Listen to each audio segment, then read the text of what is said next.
이 골로새서도 앞에 있었던 에베소서 또 빌립보서와 같이 옥중서신의 하나입니다. 골로새서는 바울이 세운 교회는 아니에요. 바울이 세운 교회는 아니에요. 그런데 바울이 3차 전도 여행 중에 그 에베소에 한 2년 동안 머물렀을 때 그때의 복음을 전함으로써 그때의 복음을 받아들였던 에바브라, 저기 7절에 나오죠. 에바브라, 그 사람에 의해서 세워진 교회로 추측되고 있습니다. 아마도 그럴 것이다 라는 거죠. 그런데 이 골로새 지역이라고 하는 곳이 어딘가 하면은 소아시아에서 그 동서의 문물이 교차되어지는 이제 그런 길목과 같은 곳이었다 그래요. 교통과 무역의 중심이었고요. 그래서 그러다 보니까 거기에 이런저런 말들이 많은 동네죠. 그런 이단 사상들도 많았을 것이고 철학이 성행했을 것이고요. 거기서 이교도들 중에서 개종한 이 골로새 교인들 중에 여전히 이단의 사상을 그냥 가지고 있는, 우리로 말하면 미신을 심하게 섬겼던 사람들, 예수 믿어도 미신 섬겼던 그 습관들 그냥 가지고 들어와 있는 것처럼 그런 거죠. 바로 골로새 교회가 그랬다는 거죠. 그래서 그들에게 신앙의 바른 것을 세우지 못했고 그들의 교회가 다른 이상한 소리를 자꾸만 하는, 그래서 교회가 어지럽혀지고 있는 것을 바로 잡아주고 싶어서 바울은 이제 편지를 썼어요. 그러다 보니까 이 골로새서도 역시 늑장밖에 안 되거든요. 4장으로 기록되어진 이런 책인데 거기 속에서 뭘 얘기하는가 하면 예수 그리스도에 대해서 계속 다루고 있죠. 그래서 예수 그리스도가 어떤 분인지를 아주 잘 설명해 주고 있고요. 예수 그리스도는 하나님의 아들로서 만물의 그 중심이고 으뜸이고 바로 그분에 의해서 우리가 죄와 사망으로부터 구원받게 되어지는 것을 알려주어요. 이런 믿음으로 믿는 자들이 또 이제 바른 생활들을 어떻게 해야 될 것인지 가르쳐 주죠. 그러니까 다른 복음 그 서신서와 같이 전편에는 교리 부분이 많이 나오죠. 그죠? 예수 그리스도에 대한 부분에 대해서 철저하게 설명을 하려고 애를 쓰고 뒤에는요. 그 생명을 가진 사람들이 어떻게 살아가야 되느냐, 그 생명의 열매들, 생명이 이렇게 꽃피는 부분들을 이제 강조해 주고 있는 것을 우리가 이제 살펴보게 될 것입니다.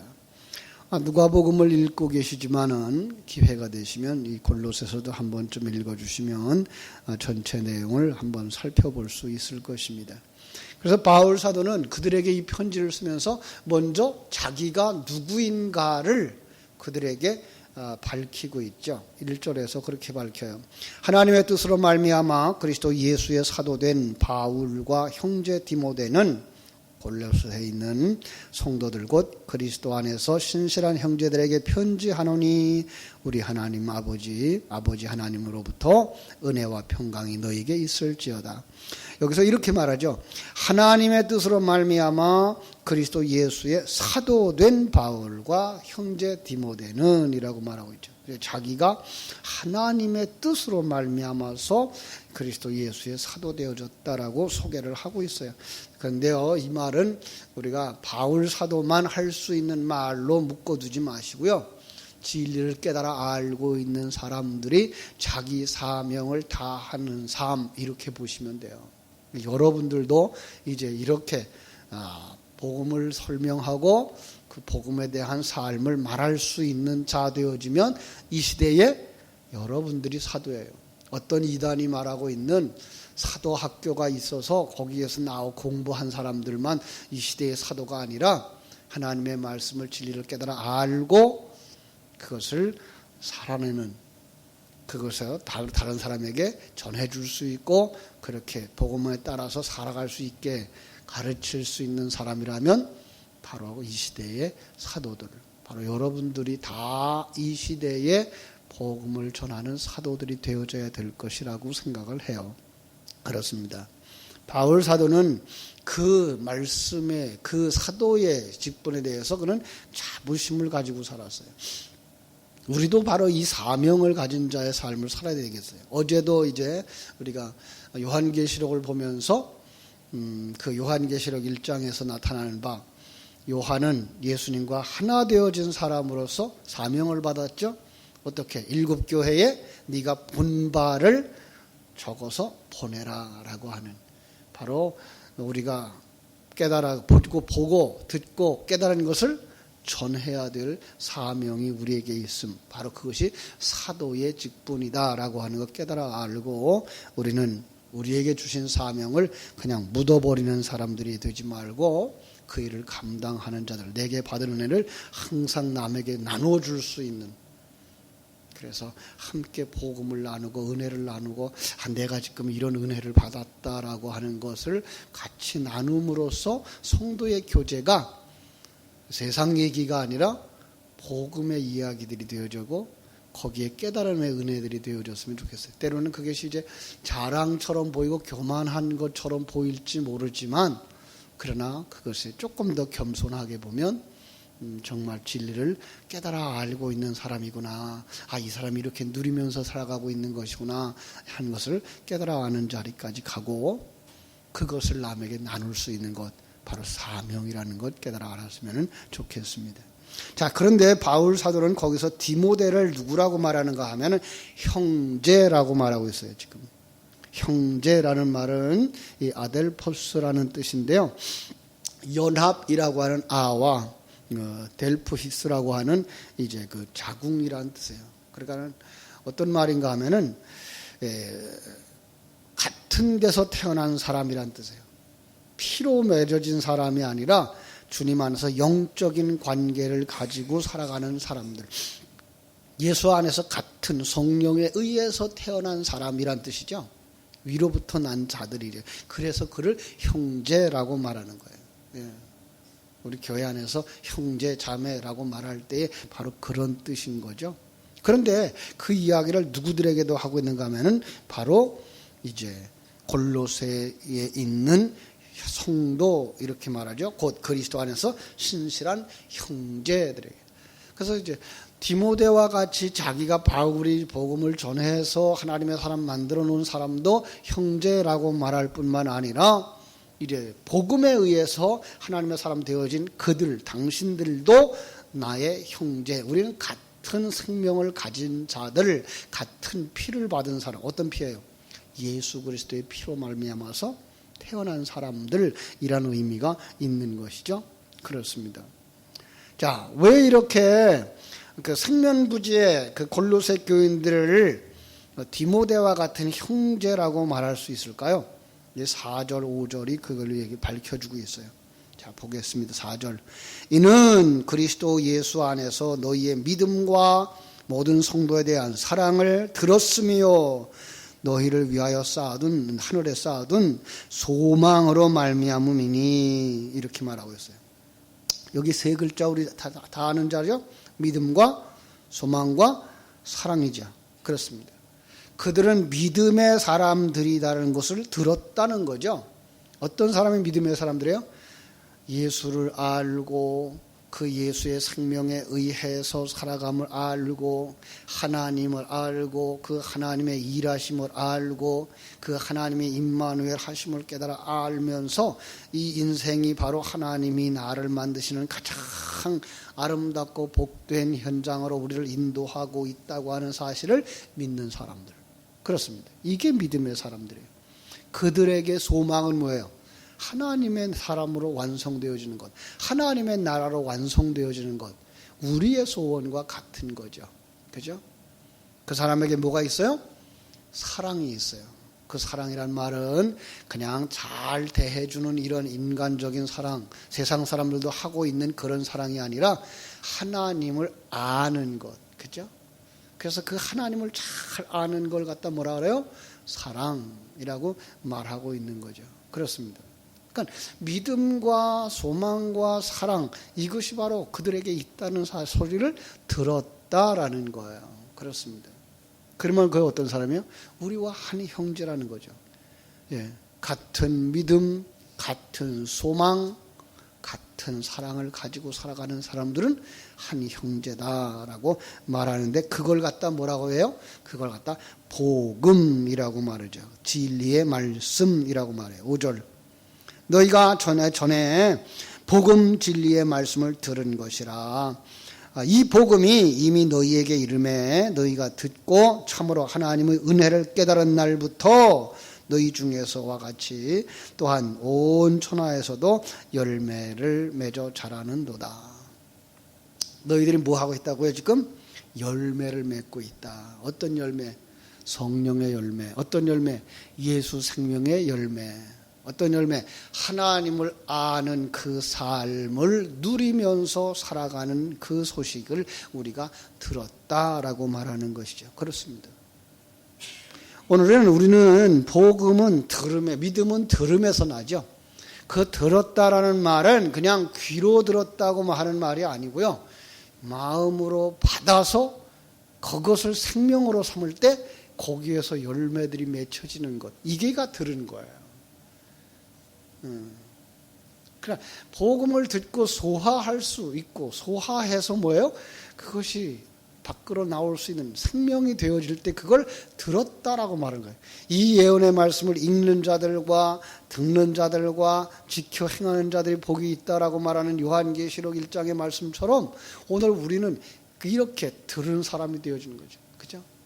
하나님의 말씀을 듣고 그것을 생명으로 여기면서 살아가는 사람들, 그들에게 정말로 믿음이 있고 소망이 있고 사랑이 있는 줄로 믿습니다.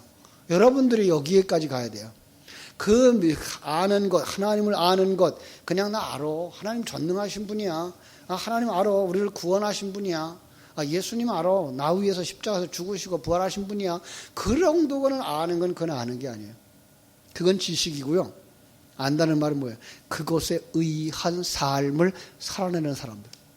그 전능하신 하나님이 나와 함께 하고 있어요. 그러니까 나는 지금 그분이 함께 하시는 이 삶 속에 있는 것을 알고 여기서 감사하고 기뻐하고 찬송할 수 있는 사람이 되어지는 것. 이게 뭐예요? 이게 믿음인 거죠. 예. 그분이 우리를 만들어서 하나님의 사람으로 온전히 만들어가는 과정 속에 있음을 깨달아 알고 이런 부닥침이나 이런 아픔들이나 이런 고난도 나를 만들고 계신 하나님의 손길이구나가 누려질 수 있어야 그게 믿음 안에 사는 사람이고 임마누엘을 누리는 사람인 거예요. 예. 그러기 위해서 어떻게 돼요? 늘 그 말씀 듣고 되새김질하고 해야 되는 거예요. 그게 바로 기도라는 거죠. 예. 그래서 우리는 쉬지 말고 기도하라 하시는 말씀이 이렇게 진리를 되새김질함으로써 지식이 생명이 되어지는 단계로 들어가야 된다는 거예요. 그러니까 제가 이제 자주 예화를 드는 외국어를 배우는 것처럼 한 번 듣고 알아지는 게 아니에요. 한 번 듣고 그거 어떤 상황에서 또 말할 수 있게 되는 것도 아니에요. 그걸 되새김질하고 되새김질해서 내 속에서 그게 생명이 되어져서 그때에 뭐예요? 그 말씀이 들어도 살아나는 것이고 내가 전할 때도 그 말씀이 능력이 있는 거예요. 그게 생명이 전해지는 거죠. 지식이 전해지는 게 아니라 생명이 전해지는 거죠. 그게 뭐예요? 열매 맺는 삶이다라는 거예요. 자, 7절에서는 이와 같이 우리와 함께 종된 사랑하는 에바브라에게 너희가 배웠나니, 에바브라는 바울에 의해서 복음을 깨달은 사람이죠. 그리고는 이제 그는 이 에바브라는 이 골로새 교회를 세운 사람으로 여겨지고 있어요. 그래서 그가 너희들을 가르쳤고, 그러니까 너희들은 그에게서 배웠기 때문에. 그런데 내가 그 사람을 추천하기가 칭찬하는데 그는 너희를 위한 그리스도의 신실한 일꾼이요 성령 안에서 너희 사랑을 우리에게 알려준 사람이다 라고 말하는 거죠. 에바브라는 그러니까 바울과 연결을 가지고 있었던 사람이죠. 계속해서 그 사제지간의 그 관계를 가지면서 도와주고 기도를 해주고, 그죠? 그래서 그는 너희를 위한 그리스도의 신실한 일꾼이라. 그래서 우리가 그 듣던 날부터 뭐 한다? 9절. 듣던 날부터 너희를 위하여 기도하기를 그치지 아니하고 구하노니. 뭘 구했을까요? 너희로 하여금 모든 신령한 지혜와 총명의 하나님의 뜻을 아는 것으로 채우게 해 주시옵소서를 구했다는 거예요. 에베소 1장에서 바울의 기도와 같은 것이죠. 계시의 영을 부어주사 하나님을 알게 하시고, 그죠? 여기도 뭐예요?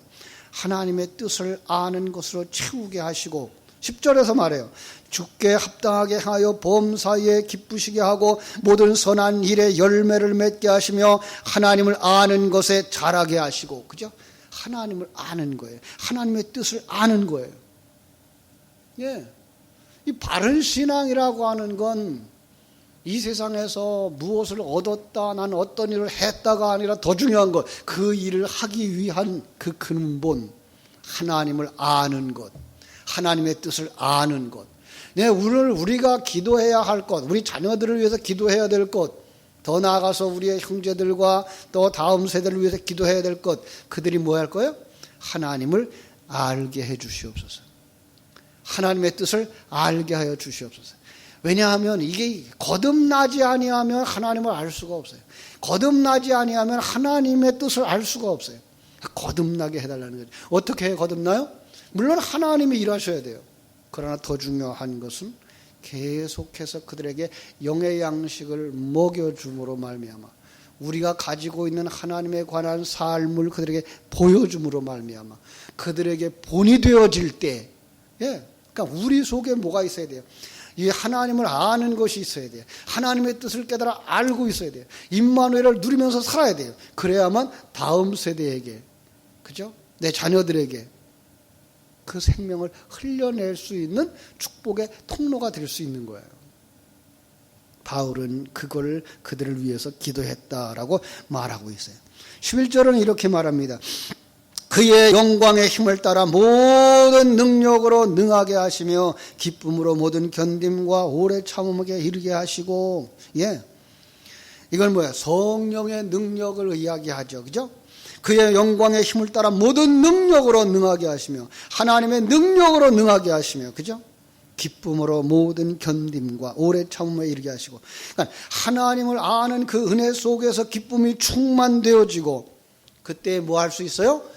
이 환난도 이 풍랑도 나를 완성시켜가는 하나님의 그릇이구나를 깨달아 알아서 그 속에 뭐 할 수 있다고요?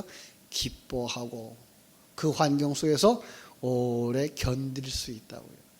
그렇습니다. 하나님의 은혜를 깨달아 아는 사람들, 성령에 충만한 사람들은 그 환경을 통해서 옛사람을 벗어버리고 새 사람으로 완성되는 그 시간을 기다리는 거예요. 완성되어지는 날까지 그 감당할 수 있는 것이 어디 와요? 어디서 와요? 성령의 능력으로부터 오는 거예요. 그들의 소망이 무엇일까요? 12절 우리로 하여금 빛 가운데서 성도의 기업의 부분을 얻기에 합당하게 하신 하나님께 감사하게 하시기를 원하노라. 계속해서 이제 기도가 나옵니다만은 오늘은 여기까지만 살펴보도록 하겠습니다. 바로 우리 자녀들을 위한 기도, 바로 이런 거죠. 아버지 하나님이여, 우리 자녀들에게 신령한 지혜와 총명으로 하나님의 뜻을 아는 지식으로 채워 주시옵소서. 주님께 합당하게 살아가게 함으로써 모든 일에서 그를 기쁘게 하고 모든 선한 일에서 열매 맺고 하나님을 점점 더 알아가고 하나님의 영광의 권능으로 모든 그 능력으로 강하게 하여 주옵소서. 그리고 주어진 그 삶의 환경 속에서 기쁨으로 인내하면서 주님의 나라에 이를 때까지 끝까지 잘 참고 견딜 수 있도록 도와주옵소서. 우리의 기도가 되어야 할 줄로 믿습니다. 기도하겠습니다. 하나님 우리 아버지, 크신 은혜와 사랑을 감사하옵고 감사합니다.